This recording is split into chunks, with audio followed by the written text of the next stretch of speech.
नमस्कार, बहुत स्वागत है आप सभी का नवोदय टाइम्स पंजाब केसरी के इस खास बुलेटिन में। मैं हूं आपके साथ मरियम अली। चलिए देश और दुनिया की जो तमाम बड़ी खबरें हैं उन पे एक नजर डाल लेते हैं। उत्तर भारत में लगातार बीते कई दिनों से कड़ाके की ठंड पड़ रही है। तापमान लगातार गिरता ही जा रहा है क्योंकि पहाड़ों पे बर्फबारी काफी ज्यादा हो रही है। ऐसे में आईएमडी का कहना था कि आने वाले दिनों में हो सकता है कि बारिश भी हो जाए।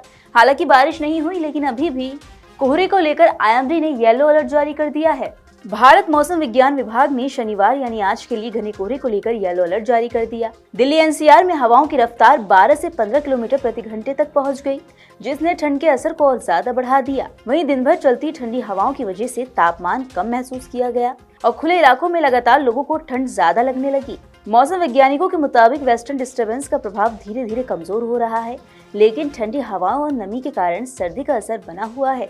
सुबह और देर रात घने कोहरे की स्थिति से सड़क और रेल यातायात पर भी असर पड़ रहा है। वहीं आईएमडी के मुताबिक फिलहाल येलो अलर्ट जारी किया गया और आने वाले दिनों में अधिकतम और न्यूनतम तापमान में मामूली बढ़ोतरी देखने को मिल सकती है। वहीं 8 जनवरी तक तापमान 14 से 17 डिग्री सेल्सियस के बीच बना रह सकता है, लेकिन इसके बाद मौसम फिर करवट लेगा।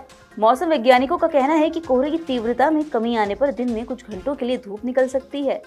बताते चले कि पहाड़ी इलाकों साथ ही पंजाब, हरियाणा, राजस्थान और पश्चिमी उत्तर प्रदेश में तापमान में गिरावट जारी है और कुछ जिलों में शीतलहर का प्रकोप बढ़ता जा रहा है। वहीं दक्षिण भारत की बात करें तो वहाँ बारिश हो रही है। भारत मौसम विज्ञान विभाग के मुताबिक फिलहाल येलो अलर्ट जारी किया गया। आने वाले दिनों में अधिकतम और न्यूनतम तापमान में बढ़ोतरी देखने को मिलेगी। इंदौर में दूषित पानी से कई लोगों की मौत हो गई है। ये मामला काफी बढ़ता जा रहा है। इसी बीच आपको बता दें कि मध्य प्रदेश सरकार ने सख्त एक्शन लिया है। मोहन यादव की सरकार ने एक्शन लेते हुए कई अधिकारियों को उनके पद से हटा दिया है। नगर निगम कमिश्नर दिलीप कुमार यादव को हटा दिया गया। उन्हें पंचायत और ग्रामीण विकास विभाग में उप सचिव के पद पर भेजा गया। वहीं एडिशनल कमिश्नर रोहित और एग्जीक्यूटिव इंजीनियर संजीव श्रीवास्तव को सस्पेंड कर दिया गया है। इंदौर नगर निगम में 3 नए अधिकारी नियुक्त किए गए। आपको बता दें कि सरकार ने हाईकोर्ट में कहा सिर्फ 4 मौत हुई। शुक्रवार को ही सरकार ने हाईकोर्ट में स्टेटस रिपोर्ट पेश की है। इंदौर में दूषित पानी पीने से उन्होंने 4 लोगों की मौत की बात कही है। सरकार की रिपोर्ट तब आई जब मृतकों के परिजनों अस्पतालों के जरिए 15 मौतों की जानकारी सामने आ चुकी है। वहीं इस पर अब अगली सुनवाई 6 जनवरी को होगी। आपको याद दिला दें कि 1 जनवरी को हाईकोर्ट ने सरकार को स्टेटस रिपोर्ट जमा करने को कहा था। सरकार ने 5 दिन बाद 4 मौतों की बात स्वीकार की। वहीं 39 पेज की स्टेटस रिपोर्ट में बताया गया कि सभी मृतकों की उम्र 60 साल से ज्यादा है।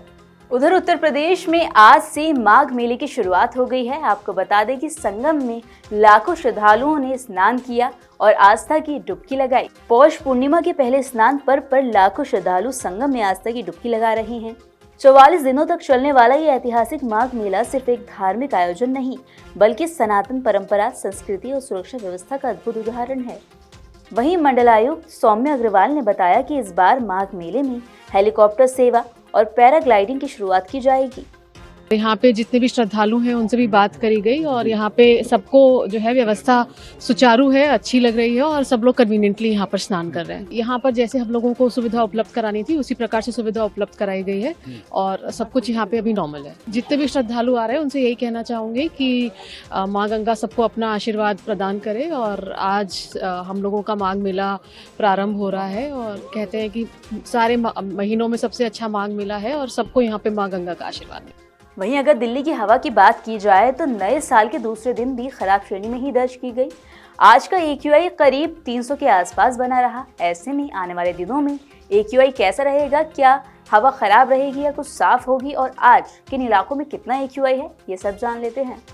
केंद्रीय प्रदूषण नियंत्रण बोर्ड यानी CPCB के आंकड़ों के मुताबिक राजधानी दिल्ली के अलीपुर में AQI 211 दर्ज किया गया। आनंद विहार में AQI 282 था। अशोक विहार में ये 244 हो गया। आया नगर में ये कम रहा, 150 दर्ज किया गया। बवाना में 145, बुराड़ी में 203, चांदनी चौक इलाके में 272 AQI दर्ज हुआ है। वहीं केंद्रीय प्रदूषण नियंत्रण बोर्ड का पूर्वानुमान है कि रविवार तक हवा इसी श्रेणी में बरकरार रहेगी। हालांकि सोमवार से यानी अगले हफ्ते से हवा एक बार फिर बेहद खराब श्रेणी में पहुंच सकती है।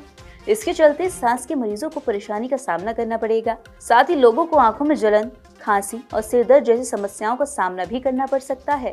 वहीं अगर दुनिया की बात की जाए तो आपको बता दें कि न्यूयॉर्क सिटी के नए मेयर बने जोहरान ममदानी पर इजराइल भड़क गया है। इजराइल ने आरोप लगाया है कि ममदानी यहूदियों से नफरत करते हैं।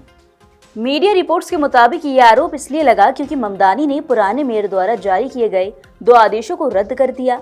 ये आदेश शहर की एजेंसियों को इजराइल का बॉयकॉट करने से रोकते थे और इजराइल की कुछ आलोचनाओं को एंटी सेमिटिक या यहूदी विरोधी मानते थे।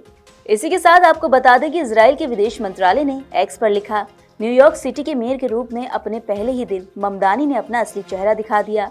उन्होंने एंटी सेमिटिज्म की IHRA परिभाषा को रद्द कर दिया और इजराइल के बॉयकॉट पर लगी पाबंदियां हटा दी। ये नेतृत्व नहीं है, ये खुली आग पर एंटी सेमिटिक पेट्रोल छिड़कने जैसा है। ममदानी ने यह आदेश अपने शपथ ग्रहण के कुछ ही घंटे बाद यानी कि गुरुवार दोपहर को साइन किए। इसी के साथ आपको बताते चलें कि एक विदेशी मीडिया रिपोर्ट के मुताबिक उन्होंने पूर्व मेयर एरिक एडम्स के जारी किए गए निर्देशों को वापस ले लिया। तो ये थी वो तमाम ज़रूरी खबरें जो हमने आपको दिखाई। इन खबरों का अपडेट भी लगातार आपको मिलता रहेगा, लेकिन उसके लिए आपको जुड़े रहना होगा नवोदय टाइम्स पंजाब केसरी के साथ।